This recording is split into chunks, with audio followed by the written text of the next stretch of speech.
Alors voilà, David, les premières nouveautés ici. Voilà, première nouveauté, donc il s'agit de filtres en polyester. En soi, ça n'a pas grand-chose de nouveau. On vend des filtres en polyester depuis très longtemps. Donc là-dessus, sur le matériau, il n'y a pas de grande nouveauté en soi. La nouveauté, elle vient ici du côté modulaire du système, c'est-à-dire que ce sont à chaque fois des compartiments qui sont indépendants les uns des autres, sur lesquels il y a déjà les traversées en 110 qui sont prévues, donc qui permettent quand même un passage d'un bon débit, et où on a des manchons en 110 souples qui relient chaque fois une chambre à l'autre. Alors, quel est l'intérêt? Il y en a plusieurs. C'est quelque chose qui est assez souple, hein. On a plusieurs possibilités. On peut avoir, pour celui qui veut l'aménager lui-même, le compartiment en polyester avec entrée-sortie et évacuation d'eau dans le bas avec sa vanne guillotine vide. On peut l'avoir avec une première partie préfiltration, brosse et tapis japonais. On peut l'avoir avec que du tapis japonais. Je ne sais pas si on voit ici la petite affiche à l'écran. Bon, ici, ce ne sera pas des plus clairs peut-être avec l'affiche, mais tout ça se trouve évidemment sur notre site, hein. Donc on a des modules avec les deux types de masse filtrante, brosse et tapis. On a les modules avec que du tapis japonais. Et alors, on a encore toujours cette possibilité qu'on peut voir ici, pour celui qui veut, d'avoir le préfiltre à gris qui vient se poser dessus. Donc ça peut être intéressant pour des gens qui ont des bassins où il y a une forte population et où on a intérêt de préfiltrer. Mais le gros intérêt de la chose ici, c'est quoi? C'est donc le fait que ce soit modulable, le fait qu'on peut très bien dire je commence avec un ou deux modules, et en fonction de l'évolution du bassin, c'est-à-dire de la quantité de poissons et la quantité de nourriture qu'on vient apporter, de pouvoir augmenter ça un peu à la fois. Quelqu'un qui achète par exemple un double module pour commencer, si après 3-4 ans, quand ses poissons grandissent et où il est amené à donner plus à manger, il peut très bien rajouter un troisième module. Donc on a la possibilité d'avoir cette flexibilité qui est intéressante. Et alors l'autre facteur intéressant aussi, c'est que pour le transport, c'est quand même aussi beaucoup plus facile que pour des toutes grosses pièces, tout en étant un matériau de qualité, c'est-à-dire du polyester, des traversées d'un compartiment à l'autre en diamètre 110. Donc moi je pense que c'est une nouveauté intéressante. Donc ça s'appelle les modules Eduna. Donc on retrouvera évidemment sur notre site les différentes versions et les différents prix.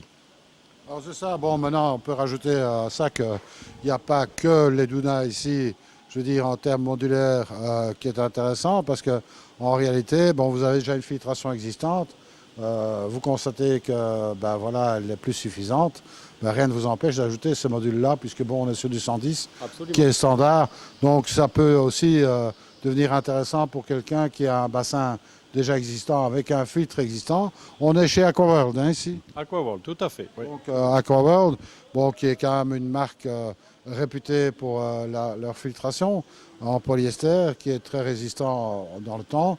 Donc rien n'empêche de rajouter ce type de module déjà à une filtration existante, puisque ça peut s'intégrer relativement facilement. Absolument. Et alors on peut peut-être profiter de mettre en image, tout ce qu'il y a autour, ce n'est pas nécessairement des nouveautés, mais ça donne un petit aperçu aux gens de ce qu'on a comme assortiment en filtration. Ici, on voit qu'une partie du polyester. On va voir après, on en a d'autres en polyester et en PE avec des tambours. C'est ça. PE, PP. PE, PP, voilà. Voilà, exactement.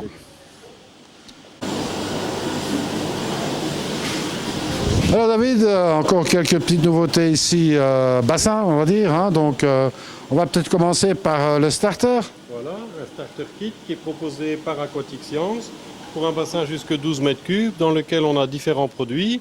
On a les sels minéraux, on a les bactéries et on a le produit BioBooster pour le traitement des algues filamenteuses. Donc des grands classiques dont on a besoin régulièrement et plus spécialement au redémarrage en sortie d'hiver. S'il y a partout plu autant que chez nous ces dernières semaines, je pense qu'il va être intéressant de reminéraliser et en même temps une bonne souche de bactéries et de quoi prévenir les algues filamenteuses. Et dans le pack ici en l'occurrence, il y a également un emballage de nourriture, de la nouvelle nourriture Champion qui est offerte. C'est ça, alors on est ici pour un kit pour un bassin de 12 mètres cubes, hein, Oui. ou inférieur on va dire. Voilà, jusqu'à 12 mètres cubes et on est occupé de travailler pour proposer quelques kits pour des plus gros volumes. C'est ça, donc ça c'est à venir. Voilà, ce sera présent sur le site dans les jours à venir. Bon voilà, le starter kit Ichipond de chez Aquatic Science. Voilà, tout ce qu'il vous faut pour les petits volumes. Voilà, pour les petits volumes, tout ce qu'il faut pour bien démarrer la saison. Après on a le Biogro, alors le Biogro, je rappelle, C'est Non. nouveau depuis l'année passée, chez nous en tout cas. C'est aussi sont des bactéries, qu'il y a des gens qui en sont très contents. Et donc on a là, c'est un produit dans 3 déclinaisons différentes pour 3 volumes d'eau différents. Exactement. Alors là, le BioGro, croyez-moi que ça marche super bien. Pour preuve l'avoir essayé, j'ai fait quelques vidéos là-dessus.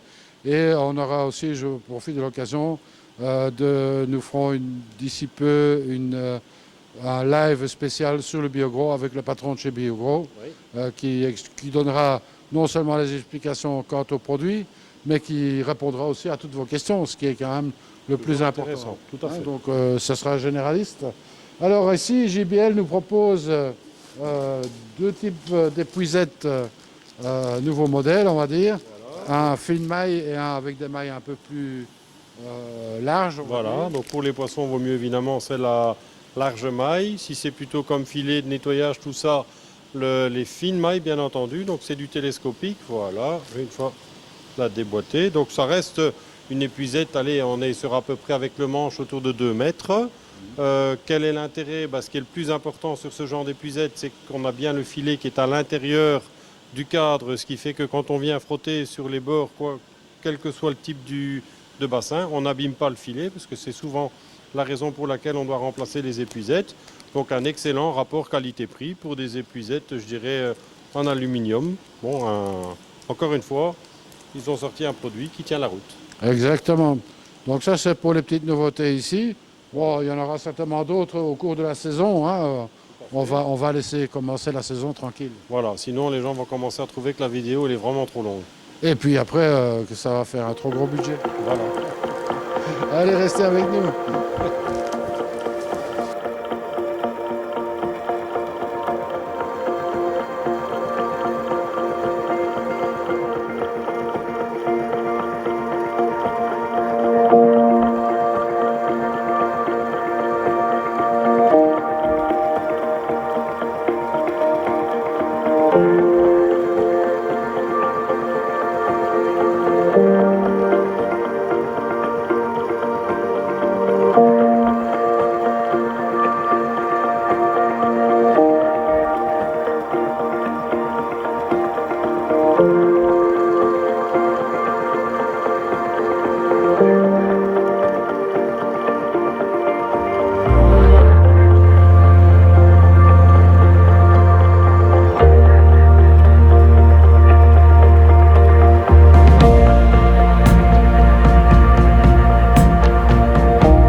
Alors David, ici on est devant, à l'entrée du magasin, on va dire. Voilà, ça c'est le bassin à l'entrée, tout à fait. Bon, là on a une petite idée. Bon, là c'est tout des poissons 3 ans, 4 ans, 5 ans pour les plus vieux. Et on va jusque 80-85 cm pour les plus gros. C'est ça, bon, tous ces poissons sont à vendre. Oui, oui, bien sûr, ils sont tous à vendre, ils sont tous visibles sur le site. Chacun, bien entendu, avec leur fiche détaillée. Hein. Là, on voit un petit peu. C'est pas facile de se faire une idée de la taille et du gabarit, mais pour donner une petite idée, les plus petits qu'il y a dans le bassin là font à peu près 50-55. C'est ça. Bon, ben, 55, c'est déjà une belle taille. On va dire comme le Yamabuki, etc. Donc, Voilà, c'est ça. Ça, c'est la taille les plus petits, c'est 50-55 comme les Yamabuki. Il y a quelques très beaux Goromo dedans. Il y a un superbe Showa dedans. Hein. C'est un très très beau poisson. Une femelle, Issa également. Quelques beaux Chagoy aussi, qu'ils ont déjà bien pris en volume aussi, en relativement peu de temps. Ginrin Chagoy également, qui deviennent très beaux. Quelques beaux Kwaku aussi, où on a un très très bon développement. Non, on a des bons résultats. Et les Shiro également. Hein. On a quelques beaux Shiro qui se développent très très bien aussi. C'est pas des poissons faciles à trouver non plus. Hein. Shiro de bonne qualité, avec un body comme ça, comme on peut voir maintenant en image, c'est des très très beaux poissons. ça on trouve assez facilement, je dirais, au Japon. Oui. Mais bon, rien que le prix du shipping, c'est déjà... Oui, oui, oui. Hein, donc, profitez-en, ça vaut la peine pour amateurs avertis, on va dire. Oui, et puis on a aussi cette semaine, ceux-là on n'a pas pu les montrer encore parce qu'ils viennent d'arriver et que c'est des poissons qui après le transport sont toujours plus irrités que la moyenne au niveau de la peau, mais on a quelques beaux Shiro Utsuri femelles de chez Omosako qui est un grand nom pour les Shiro Utsuri au Japon. Absolument. Donc, Shiro Omosako. Donc, un beau panel en offre cette année, comme tous les ans d'ailleurs, mais enfin bon. On essaye hein, évidemment, comme je disais tout à l'heure, mais bon, pour le moment, je dirais qu'on y arrive. Hein. On essaye en tout cas d'avoir un beau panel, un beau choix et toujours un bon rapport qualité-prix. Exactement.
Alors voilà David, je pense que si vous ne trouvez pas votre bonheur ici, ça va être compliqué parce qu'il y a vraiment de quoi faire, surtout dans les Tosai. Hein, je veux dire, il y a des milliers de pièces ici. Voilà, on a un assortiment absolument incroyable. Donc, il n'y a plus qu'un. Il y a beaucoup, mais c'est surtout ce qui est important à mes yeux, c'est non seulement il y a beaucoup, mais on est malgré tout en ayant énormément de poissons comme ça, on est très sélectif. Chez les éleveurs, avec ce qu'on prend, on est aussi sélectif de l'éleveur par rapport aux résultats qu'on peut avoir. Je m'explique. Des éleveurs qu'on sait que les poissons sont par exemple plus faibles ou avec lesquels on a plus facilement des problèmes, on évite autant qu'on peut parce qu'on part du principe que pour le client final, ce qui est important, c'est de ne pas avoir de soucis et d'avoir du plaisir avec ces poissons. Donc ça, c'est un point qui est important pour nous. Et alors l'assortiment, évidemment. Hein, on va visiter tous ces éleveurs pour essayer d'aller chercher les meilleurs partout. Bon, c'est pas toujours aussi facile que ça peut sembler en théorie, mais malgré tout, je pense qu'en plus de l'assortiment, on a un excellent rapport qualité-prix, et ça, c'est très important. Absolument. Alors, voilà, on rappelle les dates des portes ouvertes. Donc le 3 et 4 avril, alors évidemment qu'on est prêt avant, tout est prêt, on est ouvert, aux horaires d'ouverture aussi habituels. Donc les gens qui veulent peuvent venir maintenant. Pour tous les Nisai japonais, Il y a une photo par poisson, donc il n'y a pas de souci pour réserver. On peut réserver, il suffit de mettre un petit acompte et vous pouvez venir le chercher plus tard. Pour les tossailles, on ne sait pas les réserver parce qu'on n'a pas la possibilité de les déplacer tout ça et on ne veut pas promettre de faire quelque chose qu'on ne saurait pas respecter. Donc les tossailles, j'ai envie de dire, on conseille aux gens d'avoir quand même 10-12 degrés dans le bassin avant de les mettre. Donc on ne donne pas une idée de la période à partir de laquelle ils peuvent les prendre, mais plutôt une question de température, parce que c'est la température qui compte, pas la date. Exactement, d'autant plus que bon, ça dépend de la latitude. Hein, dans le sud, voilà. Que celui qui est dans les Ardennes, chez nous, évidemment, que le climat n'est pas du tout pareil. Donc c'est surtout une question de température. Alors pourquoi on dit 10-12 degrés? Parce qu'à ces températures-là, le poisson se nourrit de retour correctement. Et donc, il se remet beaucoup plus facilement du transport, tout ça. Donc, en dessous de 10 degrés, on a tendance à dire patientez un peu, même si c'est difficile. On a des gens qui viennent maintenant, ils voient plein de beaux poissons, ils ont envie de les mettre et de les prendre tout de suite. Et on doit leur dire, vous savez, si c'est pour mettre à l'extérieur, il vaut mieux patienter un peu. Il y en a qui comprennent et il y en a d'autres qui s'ennuient un peu, mais en même temps, ce n'est pas un service à rendre aux gens, de leur dire allez-y, mettez-les et vous aurez des soucis avec. On est mieux de ne pas les vendre dans ces conditions-là. Absolument. Alors après, bon, très large gamme de prix, hein, puisque bon, les premiers prix, ça commence très bas. Ben, pour du japonais, j'entends cette fois-ci, hein, donc en ne parlant que du Japon, parce qu'on a évidemment des cueils plus économiques pour celui ou ceux qui veulent, mais les premiers prix démarrent à une douzaine d'euros, tout en ayant un très beau choix et des poissons d'une belle qualité malgré tout. Absolument. Bon, évidemment, après, bon, les prix peuvent s'envoler. On pense notamment aux tateshta, etc., qui sont quand même des tossailles plus onéreux, mais évidemment de qualité. Voilà. On peut pas, il faut appeler un chat, hein, la qualité. De la haute qualité, de la bonne qualité des poissons japonais, on n'a pas ça pour 10 euros, ça n'existe pas. Hein. Exactement. Ben voilà, donc merci en tous les cas de nous avoir fait la petite visite de tout ce beau monde qui est rentré. Donc le 3 et le 4 avril. Donc les portes ouvertes ici chez Poisson d'Or. L'adresse, c'est pas difficile, c'est rue Jules Van Tighem à Étain-Puy. On est pas loin de Lille. Avec Google Maps ou avec Waze, c'est très facile, on le met dedans et puis il nous amène à la porte. Exactement. On va demander quand même une intervention de Google Maps et de Waze pour le financement de la chaîne ici. Merci pour eux, en tous les cas, d'avoir fait leur publicité. Et puis moi, il me reste à vous dire très bientôt. Et si vous venez ici, surtout, ne soyez pas sages. Je n'irai pas jusque-là. Allez, salut à tous.